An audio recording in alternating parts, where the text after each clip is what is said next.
ሉሊት ስራ ቦታ ነይ በተባለችበት መሰረት ትመጣለች። እናም ታሪኩን ታገኘዋለች። እሺ አቶ ታሪኩ ዛሬም አለቃ አንተን የላከህ በጣም ጥሩ። ግን እሱ ሰውዬ ግን እኔ እንዳላቀው የፈለገው ለምንድን ነው? የሚገርም ነገር የእሱን ድምፅ ስሰማ የሆነ በቅርብ የማውቀው ድምፅ ይመስለኛል ትለዋለች። አሁን ይህን መለፍለፉን ተይና አለቃ ስለ ናታን እንድታጣሪ አዞሽ ነበር አይደለ? እሺ ምን አገኘሽ ብሎ ይላታል። ይህ ከሱ መረጃ ማግኘት በጣም ከባድ ነው። እንኳን አይደለምና እኔ ላወጣጠው እሱ በገባ በወጣ ቁጥር ማን ነው እጅሽ እንደዚህ ያደረገሽ? ማን ነው እንደዚህ ያደረገሽ? እያለ እያሳቀቀኝ ነው ትለዋለች። ወይኔ የምልሽ ዛሬ ግን ለምንድን ነው ናታን ከቤት ሳይወጣ ዋለው? መቼም አንቺ አስችለሽ ዝም አትይም። ለምን እንዴት ብለሽ አልጠየቅሽውም? ምክንያቱም ታውቂያለሽ ብሎ ይጠይቃታል። እና እሱ ደግሞ ናታን ቤት ነው ያለው። እኔ ራሱ ጠዋት ስነሳ አላገኘሁትም ነበረ እና አሁን ላይ ናታንን ማግኘት በጣም ከባድ ነው ትለዋለች። ማለት እንዴት ቤት አይደለም የዋለው? ወይኔ ታሪኩ ይላል ናታን። እንግዲህ ከአቅማቸው በላይ የሆነ ነው አሁን ላይ። በፊት ሲንቁትና ፈሪ ሲሉት እንደነበረ አሁን ግን ከአቅማቸው በላይ የሆነ ነው። የማይረባ በዚህ ልክ ሸወደን ማለት ነው እያለ ታሪኩን በጣም ይናደዳል። ሉሊትም ዝም ብላ ሰማዋለች። ምንም አይነት መልስ አልነበራትም። እኔ አላምንም። እውነት ግን ናታን እናንተን ሸወዳችሁ? ይገርማል። እጣትሽን እንደዚህ የነቀል ነው ማስረከብ የነበረብሽን እቃዎች ናታን ስለወሰደው ነው። እናም ጠላቶችሽ እኛ ሳይሆን እነሱ ናቸው። በእነሱ ምክንያት ጥፍርሽን አወጥተናል። ቀጣይ ደግሞ ህይወትሽን ታጫለሽ። ትኩረትሽን ከሱ ጋር ብታደርጊ የተሻለ ነው ይላታል። ሉሊትን አሁን ላይ እያስፈራራት ነው።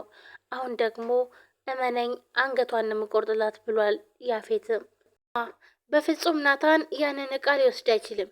ለዛውም በሱ ፍርሃት የሁሉ ጥበቃ እያለ እንዴት ነው? ቆይ ናታን እኮ ነው ሰውየው፣ እንዴት ነው ናታን ሊወስደው የሚችለው? ትለዋለች።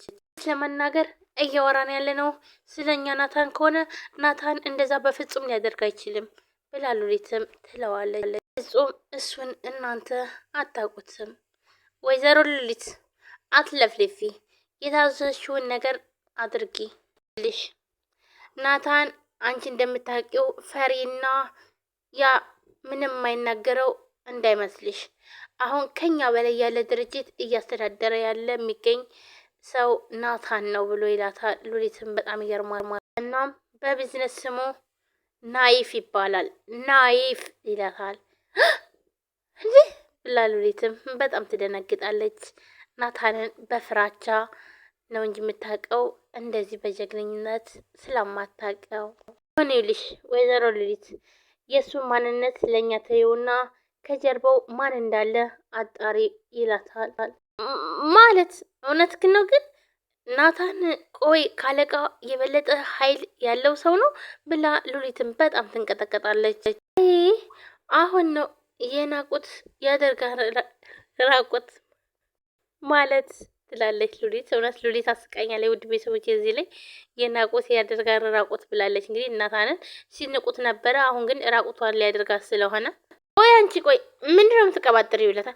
አረ ወዲህ ነው አረ ምንም አላልኩም ብላ እሷም እንደዛ ትለዋለች። ታሪኩንም በጣም ትፈራዋለች። አሁን እኔ መሄድ አለብኝ፣ አንቺ ግን ደግሞ የተባልሽውን ስራ በአግባቡ ጨርሽ ይላታል። ወይኔ ታሪኩ አሁን እሺ ቤት አድርጎ ወጥቶ ነው ብሎ በጣም ይበሳጫል። ናታን አሁን ላይ በጣም የሸወዳቸው ነው።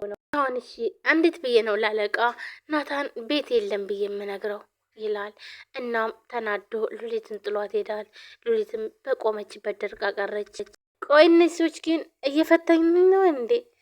ቆይ እኔ የምለው አለቃ ናታን ይሆን እንዴ ብላ ትላለች። ሉሊት በጣም ፈርታለች። እንግዲህ አለቃ እያለች የምጠራው ሉሊት ማንነቱን ሳታውቅ ነው እንደዚህ አይነት ወንጀል ስራ እየሰራች ያለችው። ማን እንደሚያሰራት ማን እንደሚያወራት እንኳን አታውቅም። እንግዲህ አለቃ ናታን ይሆን ብላ ይሄንንም እየተጠራጠረች ነው። አይ ደግሞ እሱ ሊሆን አይችልም። እንዴት ነው የሚወዳት ልጅ እንደዛ ሊያሰቃያት የሚችለው? እናም በፍጹም ሊያደርግ አይችልም እና እሱ አይደለም ትላለች። በጣም ሀሳብ ውስጥ ገብታለች ሉሊት።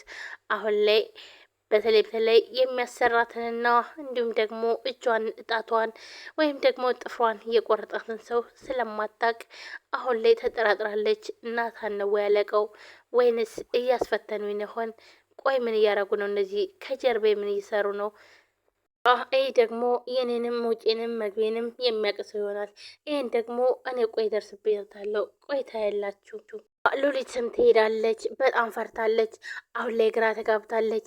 በተለይ ደግሞ አንገትን ቆርጥልሻለሁ ስላላትኝ አሁን ላይ የሆነ ትንሽ እንኳን ስህተት ብትሰራ ይህ ነገር ደግሞ እንደማይቀርላት ታውቃለች። ምክንያቱም እጣቷን ወይም ደግሞ ጥፍሯን ተቆርጣ ስላየችው። እናም ቤዛ ተኝታለች። እናም በተኛችበት ሔዋን መታ ቤዝ ትላታለች። እሷ ግን ተኝታለች። ሔዋን ተይኝ እባክሽን ልተኛበት ትላለች። እናም ሔዋንም እባክሽን ቤዝ ንቂ ንቂ እያለች ትላታለች። እሺ ሔዋን እንዴ አንቺ ቆይ ግን ምን ሆነሽ ነው? እኔ እኮ ፈልጌሽ እኮ አጣሁሽ። ቆይ ግን ለምንድን የጠፋሽብኝ? የት ሄደሽ ነው ትላታለች። ቤዝ አሁን በቃ ነገሮች ሁሉ ስላልተስተካከሉ ነው። እናም በቃ ለዛ ነው የተጠፋፋ ነው ትላለች። ይህ ሁሉ ነገር እያለች ያለ ስታያ ግን በህልሟ ነበረ።